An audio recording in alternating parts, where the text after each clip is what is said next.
पूरे के पूरे उत्तर प्रदेश का किसान परेशान है कि नहीं परेशान है? सब लोग जवाब दीजिए, परेशान है कि नहीं परेशान है? हमारा गरीब मजदूर परेशान है कि नहीं परेशान है? हमारी माताएं बहनें परेशान है कि नहीं परेशान है? हमारा बेरोजगार नौजवान जिसको रोजगार की तलाश है वो परेशान है कि नहीं परेशान है? 15,000 सबके खाते में चले जाएंगे। बाद में कहते क्या है, अरे ये तो एक जुमला था।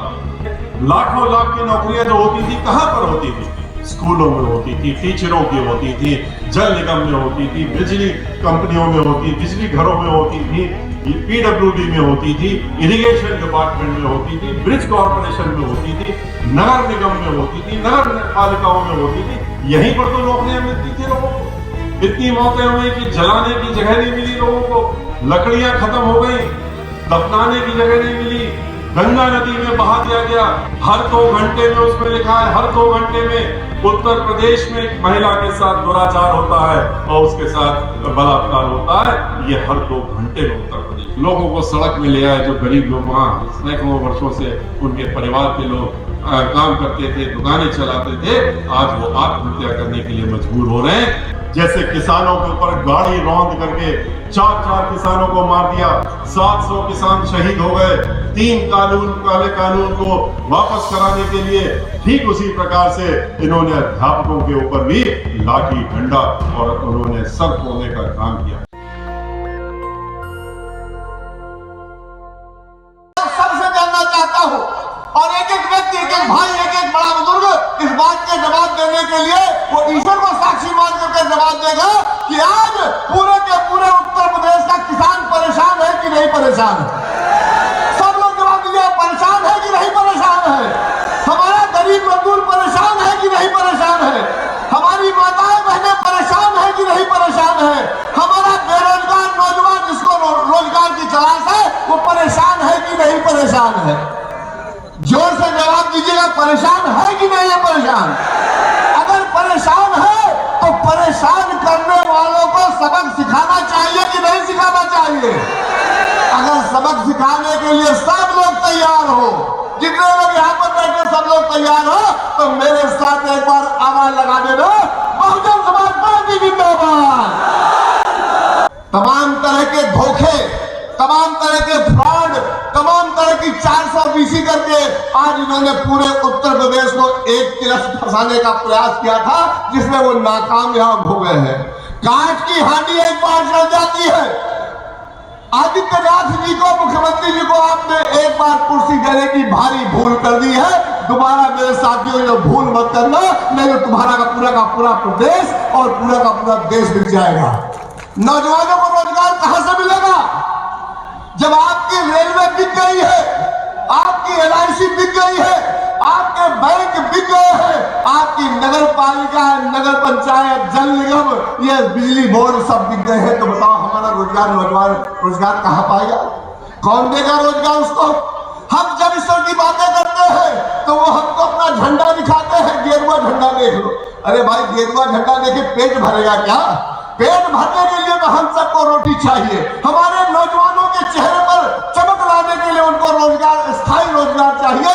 और अगर स्थायी रोजगार दिलवाना चाहते हो तो ये तय कर लो कि 2022 में आदरणीय बहन कुमारी मायावती को कुर्सी पर बैठाना है 5वीं बार, ताकि हमारे नौजवानों के चेहरे पर रोजगार आ जाए। बहुत धोखा खा लिया आप लोगों ने, बहुत छलावा देख लिया आप लोगों ने, बहुत झूठे वादे आपने सुन लिए। अब वक्त आ गया है इनको सबक सिखाने का। अभी तक तो ये आपको धमकाते थे, डराते थे, आए दिन धमकाने का काम करते हैं, मंच से खड़े होकर के कहते हैं, और तो और प्रदेश के मुखिया, मुख्यमंत्री जी खड़े होकर के कहते हैं कि भयभीत हो हमसे डरो, क्योंकि हमारे पास बुलडोजर है और हम बुलडोजर लेकर के आ जाएंगे। और इस तरह से लोगों को डराने का, धमकाने का काम वो आए दिन करते रहते हैं। क्या क्या वादे नहीं किए थे इन्होंने? 15,000 सबके खाते में चले जाएंगे। एक भी व्यक्ति के हाथ में गया हो 15,000 तो हाथ उठा करके बता दे कि 15,000 रुपए उसके खाते में जमा हुए। किसी के खाते में नहीं गए।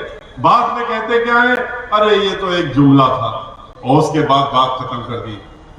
नौजवान लोगों से, बेरोजगार लोगों से कहा कि तुम हमारे साथ में आ जाओ, हमको वोट देने का काम करो और हम तुम्हारे साथ में रहेंगे, हम तुमको 2 करोड़ नौकरी सालाना देंगे, तुम हमारे साथ में आ जाओ, वोट देने का काम करो।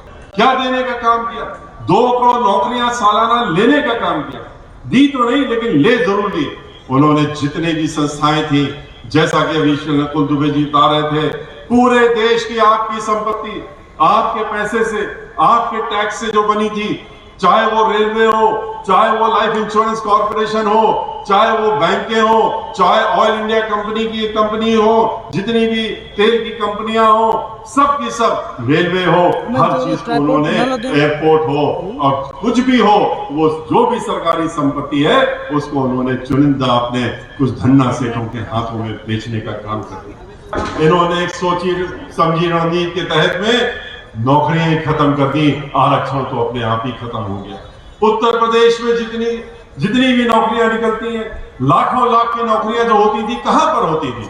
स्कूलों में होती थी, टीचरों की होती थी, जल निगम में होती थी, बिजली कंपनियों में होती, बिजली घरों में होती थी, पीडब्ल्यूडी में होती थी, इरिगेशन डिपार्टमेंट में होती थी, ब्रिज कॉर्पोरेशन में होती थी, नगर निगम में होती थी, नगर पालिकाओं में होती थी। यहीं पर तो नौकरियां मिलती थी लोगों को, और यहीं पर लाखों उत्तर प्रदेश के लोग नौकरी करते थे और अपना जीवन चला रहे थे। लेकिन इन्होंने क्या किया? इन सब जगह भी नौकरी खत्म करके और ठेकेदारों के हाथों में बेचने का काम, ठेकेदारों को नौकरी दे दी। कहा कि तुम ठेके में नौकरी रखो लोगों को। ठेके में जब नौकरी होती है, 5,000 7,000 आज दिया, कल भगा दिया, दूसरे को रख लिया, आरक्षण तो भूल ही जाइए, वो तो खैर सवाल ही नहीं उठता। क्योंकि उन्होंने भी वो मंजर देखा जो हम लोगों ने देखा, किस तरह से 250-250 किलोमीटर, 500-500 किलोमीटर पैदल चल करके लोग आते रहे, और हमारी सरकार आराम से बैठी देखती रही, तस्वीरें देखती रही।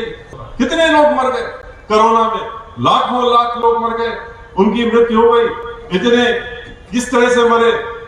ऑक्सीजन की कमी से मर गए, डॉक्टरों की कमी से मर गए, इंजेक्शन नहीं मिला उनको, उसकी कमी से मर गए, उनके पास सिलेंडर नहीं पहुंच पाया, उसकी वजह से मर गए, दवाइयां नहीं मिली, उसकी वजह से मर गए। लेकिन इनके ऊपर कोई असर नहीं। ये क्या कहते रहे?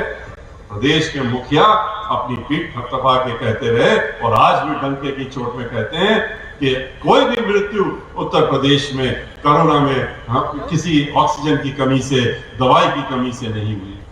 इतनी मौतें हुई कि जलाने की जगह नहीं मिली लोगों को, लकड़ियां खत्म हो गई, दफनाने की जगह नहीं मिली, गंगा नदी में बहा दिया गया, और गंगा किनारे किस तरह से लोगों को दबा के दफनाया गया, उसके बाद किस तरह से जानवरों ने आके उनको नोचने खसोटने का काम किया, वो भी घृणित हम लोगों ने तस्वीरें टेलीविजन में देखी, अखबारों में भी देखी, लेकिन इनके ऊपर कोई असर नहीं।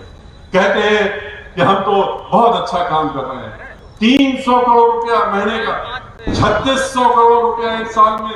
सोचिए 5 साल में 20,000 करोड़ रुपए इन्होंने अपने ऊपर खुद से अपनी तस्वीर अखबारों में और साइन बोर्ड में छापने के लिए लगा दिया। अगर यही रुपया इन्होंने गरीबों के ऊपर लगा दिया होता, दवाइयों में लगा दिया होता, अस्पतालों में लगा दिया होता, ऑक्सीजन में लगा दिया होता, खाने जो सड़ा खाना बच्चों को स्कूल में मिला, जिसकी वजह से कितनी हमारी छोटी छोटी बच्चियां और वो स्कूल में बीमार हो गई, बहुत गंभीर रूप से बीमार हुई, उनको खाना मिल गया होता अगर ये रुपया इन्होंने इन चीजों में लगाया होता। लेकिन अपने ऊपर लगा रहे। और ये तो धर्म वाले हैं, ये तो धर्म का मुखौटा हुए हुए, तो ये तो शायद सच कह रहे होंगे, इनको वोट दे देते हैं। लेकिन क्या किया?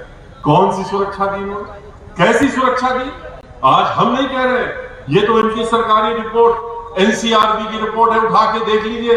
हर 2 घंटे में उसमें लिखा है, हर 2 घंटे में उत्तर प्रदेश में एक महिला के साथ दुराचार होता है और उसके साथ बलात्कार होता है। ये हर 2 घंटे में उत्तर प्रदेश। महिलाओं के साथ सुरक्षा की बात कर रहे थे, क्या हुआ हाथरस में?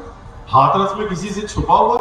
हाथरस में किस तरह से हमारी बेटी, हम लोगों की दलित समाज की बेटी, उसके साथ में किस तरह से पहले बलात्कार होता है। बलात्कार होने के बाद जब उसकी मृत्यु हो जाती है, तो मृत्यु होने के बाद उसका शरीर भी उनके घर वालों को नहीं देने देते हैं। मुख्यमंत्री जी खुद बैठ करके टेलीविजन के सामने और अपना फोटो भी खिंचवा रहे थे दिखा रहे थे कि हम देख रहे हैं, और जिला मजिस्ट्रेट को आदेश था कि हम देख रहे हैं तुमको, तुम क्या कर रहे हो, और किसी भी हालत में इस लड़की का शरीर उनके परिवार वालों को नहीं मिलना चाहिए। किस तरह से बुंदेलखंड में, आप ही क्या महोबा में, ब्राह्मण समाज के एक व्यक्ति को जो व्यापारी था, किस तरह से गाड़ी के अंदर उसको उसके एक आईपीएस अधिकारी गोली से मार के उसकी हत्या कर देता, और उसके बाद वो आईपीएस अधिकारी आज 1.5 साल हो गया, लेकिन आज तक उसको नहीं ढूंढ पाए। अभी कोई और होता तो 24 घंटे भी नहीं निकलते, गाड़ी पलटती, गाड़ी से बाहर निकलता, गोलियों से भून दिया जाता, एनकाउंटर हो जाता। लेकिन वहां पर आज 1.5 साल हो गया है। न लखनऊ में जिस तरह से पुलिस वाले ने एक ब्राह्मण समाज के व्यक्ति जो एप्पल कंपनी में काम करता था, उसको रोका, उसका नाम पूछा, और जैसे ही उसने बताया तिवारी, उसके सीने में गोली मार दी और उसको उसकी वहीं पर मृत्यु हो गई। लेकिन आज तक कोई कार्रवाई नहीं, कुछ नहीं। किस तरीके से व्यापारियों के ऊपर भी हमला, गोरखपुर में होटल में व्यापारी सो रहा है, दरवाजा तोड़ करके और उसके मार के उसकी मृत्यु कर दी जाती है। आज ब्राह्मण समाज के लोग पूरे प्रदेश में इनसे दुखी होकर के, आतंकित होकर के, और बहुजन समाज पार्टी के साथ, जिसने कि उनका मान सम्मान और स्वाभिमान बनाने का काम किया था, बढ़ाने का काम किया था 2007 में, आज फिर से पूरी ताकत लगा करके और भाईचारा बना करके, दलित समाज के साथ भाईचारा बना करके, और उन्होंने भी तय कर लिया है कि अब की बार उत्तर प्रदेश में हम बहुजन समाज पार्टी की सरकार बनाने का काम करेंगे। देखिए किस तरह से रेणु शर्मा नाम की एक महिला, सिर्फ उसका एक ही दोष था, एक दोष था कि ब्राह्मण समाज की। वहीं हाथरस में, जहां पर पहले एक बार एक दलित लड़की साथ में हुआ, अब की बार रेणु शर्मा एक ब्राह्मण समाज की महिला। क्या दोष था उसका, सिवाय इसके कि वो ब्राह्मण समाज की थी, और वो जो है पूर्व ब्लॉक प्रमुख थी, राजनीतिक महिला थी।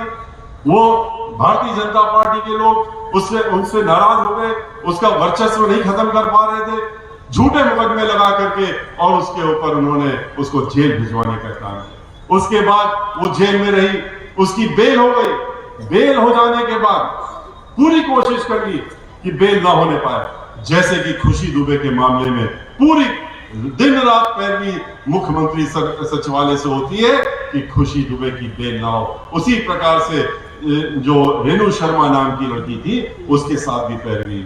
और कब आने दिया उसको जेल से बाहर, तब आने दिया जब उसकी मृत्यु हो गई, और उसका मृत्यु शरीर ही जेल से बाहर आया, उसको आने नहीं दिया।